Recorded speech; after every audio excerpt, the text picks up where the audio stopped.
ordenamiento como tal, pero tenemos una Asamblea Nacional que ejerce unas funciones, si se quiere, desde el 2015, que bueno, que también tiene una razón de ser, o sea, es decir, aquí nada es que sale de un vaso de agua, ¿no? Es decir, aquí hay una razón de ser de por qué hay una asamblea que ejerce función, incluso porque hay diputados que están ejerciendo desde el exilio, ¿no?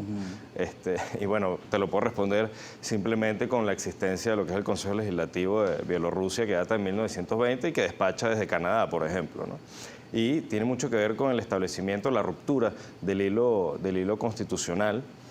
Tendríamos que analizar un poco lo que es el parámetros del año 2015 y cómo se vino a desenvolver la realidad política del año 2015. Ahora, realidad política acaba de decir, y quizá basándonos en los hechos, a pesar de la interpretación que pueda tener desde el punto de vista político cada persona, incluso la comunidad internacional, hay hechos, lo estamos viendo. Una directiva liderada por el chavismo, producto de unas elecciones, cuestionadas o no, pero que están ejerciendo el poder en Venezuela, legislando para el país. Han aprobado leyes y hay decisiones importantes que son vinculantes. A partir de allí, ¿cómo queda el país nacional, que está esperando, digamos, soluciones a la situación general económica, que ha tenido una leve recuperación, según dicen, por lo menos en los últimos meses, y las prioridades y necesidades de la gente?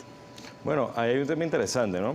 Porque, si se quiere, el establecimiento de un poder, si se quiere, hegemónico, ha entendido que de repente con la liberación económica puede pasar mucho más liso con el establecimiento de lo que es el Estado de Derecho, la división de poderes, etc. Entonces sí, en teoría tenemos un país que contempla una división de poderes teórica, pero al mismo tiempo por encima de ese establecimiento de división de poderes constitucional, establecimiento de texto constitucional, tenemos un poder que de alguna manera por encima que los regula. Que si quieres irregular, como lo quieras llamar, es una cuestión fáctica, está sucediendo y punto, ¿no?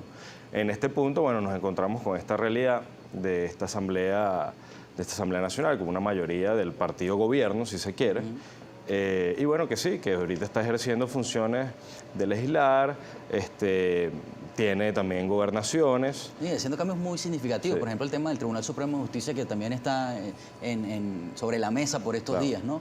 Y que son decisiones, como decía, vinculantes y que comienzan a colocarse en práctica en las transformaciones que el país va requiriendo en estos días. Sí, por supuesto, bueno, es parte de lo que estamos viviendo, ¿no? Y entonces nos presenta una situación, ¿cómo nos adaptamos a ella? Ahí la respuesta sería entender que, bueno, si efectivamente el poder fáctico ejerce una presión sobre todos los poderes, ¿cómo queda el ciudadano de a pie? Es decir, incluso cómo quedan nuestros conceptos básicos, como por ejemplo el de soberanía, ¿no? Que es un concepto, o autodeterminación, ¿ok? Que es un concepto que data incluso desde la época de John Bodino, que John Bodino tenía una conceptualización de soberanía bien interesante, que era la soberanía que ejercía el príncipe. Entonces habría que preguntarse si de repente nosotros vamos a retrotraer nuestro concepto de soberanía, de instituciones y de ciudadanía, a ese concepto de príncipe o concepto de Estado absolutista, ¿no? Pareciera, ¿no?, que por ahí apunta. ¿Cómo estamos siendo vistos desde el mundo con todo este panorama que describimos? Bueno, desde el mundo, Venezuela, bueno, obviamente ya esto es un mundo que no es bipolar, no es multipolar, en el aspecto que hay muchas naciones y países autodeterminados. Y obviamente el partido gobierno tiene muchos aliados, pero por otro lado lo que se comenta, que es el mundo libre, no ve a Venezuela como una democracia participativa y protagónica como establece la Constitución, ¿no? Como establece nuestro texto constitucional, exacto. Ahora, el tema del Tribunal Supremo de Justicia ha generado controversia. En algún momento se modificó la ley para ampliar el número de magistrados en el tribunal, ahora vuelve a reducirse. Sí. ¿Qué significado tiene esto, considerando que usted es abogado y puede entender quizá la administración de justicia, el comportamiento del Poder Judicial venezolano? Sí, bueno, ahí lo que desde mi perspectiva, obviamente, primero, una reducción de magistrados para mí no implica una cuestión muy significativa en torno al sistema de justicia, ¿no? En ese momento se amplió también porque era una necesidad del partido gobierno. En este momento pareciera que es una necesidad entonces disminuirlo. Yo creo que hay muchas cosas más significativas en la modificación del sistema de justicia que sí estamos todos de acuerdo, los que somos abogados y ejercemos, que es algo que hay que hacer, como por ejemplo la carrera de los jueces, que eso es fundamental. Los jueces básicamente hoy en día están en una condición, no tienen una estabilidad, pueden ser nombrados y al mismo tiempo destituidos. y eso perjudica, digamos, la independencia de ellos para poder decidir. Hay un tema también con la situación de enfrentamientos que se ha generado últimamente en la frontera con Venezuela. En el estado Monaga se presentó una situación y también en el Arauca, por ejemplo. Desde el punto de vista de los derechos humanos, la población está involucrada en estos conflictos. ¿Qué puede hacer la institucionalidad y la comunidad internacional para poner los ojos sobre esta situación tan importante donde la población se ve directamente afectada, más allá del conflicto? Bueno, mira, ahí hay que entender algo, ¿no? Si nosotros nos llamamos un país que es autodeterminado y soberano, el país autodeterminado y soberano tiene que proteger a su ciudadanía, conforme a lo que ordena el pacto social, si se quiere, que se suscribe con la Constitución. Si no hay capacidad de proteger a la ciudadanía, entonces habría que cuestionarse qué tan autodeterminados y soberanos somos, ¿no? Eso por un lado. Por otro lado, la ciudadanía tiene que entender que pertenece a un Estado al que tiene que exigirle esa protección, y el Estado al mismo tiempo tiene que entender que no pueden haber grupos irregulares que ejerzan funciones o distintas actividades en nuestro territorio nacional, y tomar medidas al respecto, ¿no? Porque no es un hecho aislado, por cierto. Claro. No, y situaciones que se han generado en el estado Apure, ahora en el estado Monagas también una situación irregular, en Barrancas del Orinoco que ocurrió, y lo hemos visto durante esta semana con preocupación, por supuesto, y haciéndole el seguimiento informativo que corresponde.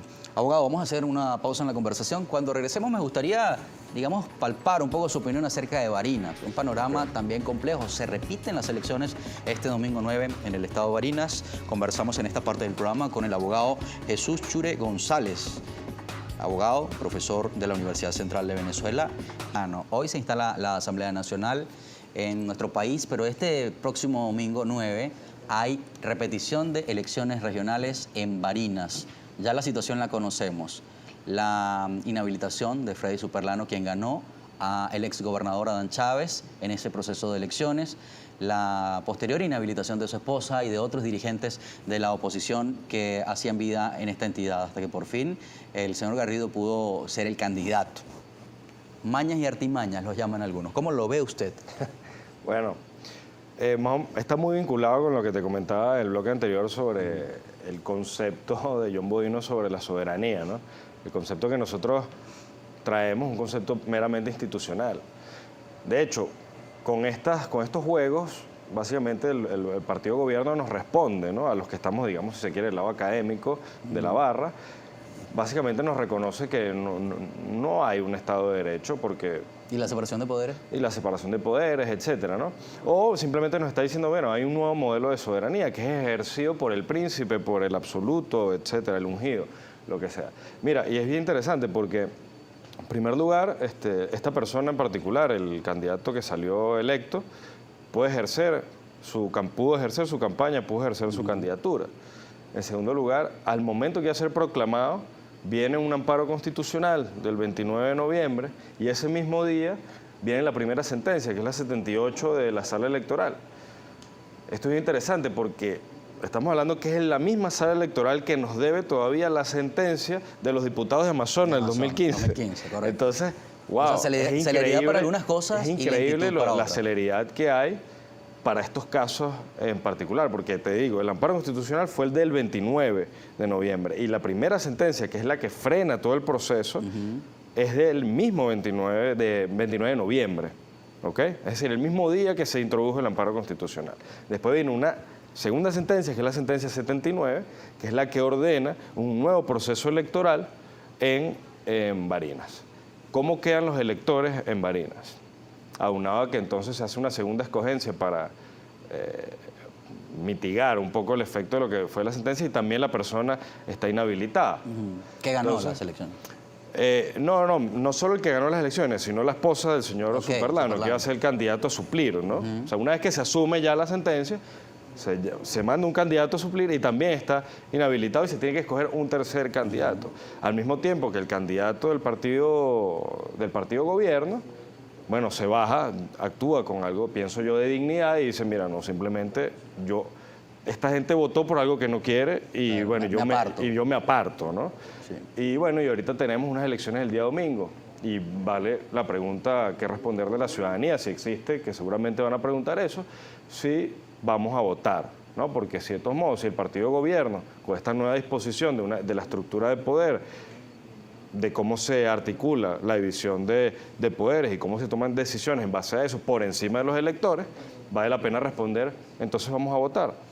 Yo creo que sí. Ahora, es bien interesante el tema de la división, porque fíjese que otros estados, por ejemplo como Táchira, donde la exgobernadora Lady Gómez se postulaba por la Alianza Democrática y por la MUD se postulaba Fernando Andrade. Los votos que le hicieron falta a Lady, que fueron cerca de 3.000, los tenía Fernando Andrade de la MUD. Incluso tenían algo así como 50.000. Es decir, que si la gobernadora hubiera obtenido esos votos, sería la gobernadora, bueno, claro, la exgobernadora sería la gobernadora hoy y no Freddy Bernal, por ejemplo. ¿Este panorama podría repetirse considerando la candidatura, por ejemplo, de Claudio Fermín en este caso y otros nombres que sonaron? Bueno, mira, no manejo la estadística dentro de Barinas. Sí creo que Claudio Fermín maneja o sea, lo que he leído, ¿no? Un 10%. No sé si pudiese hacerle falta al candidato. De todos modos, ya eso se verá. Pero el punto importante, pienso yo, que es, digamos, es la génesis del conflicto. Es por qué esto está pasando en Barinas. Y vale la pena preguntarse, ¿hubiese pasado? Porque esto es producto de acuerdos políticos. Es decir, nos dicen que la Contraloría había inhabilitado a este candidato desde agosto de 2021. Pero resulta que el Poder Electoral no tenía ni idea de esa inhabilitación. Al mismo tiempo, hay otros inhabilitados en el proceso que participaron. Claro. El caso de José Manuel Olivares, el caso de Guanipa, el caso de Florido. Sí. Entonces, ese que deberían repetirse las elecciones en todos esos estados. ¿Es un interés estratégico por el Estado en particular o es que hay un simbolismo de que ese Estado pertenece a alguien en particular?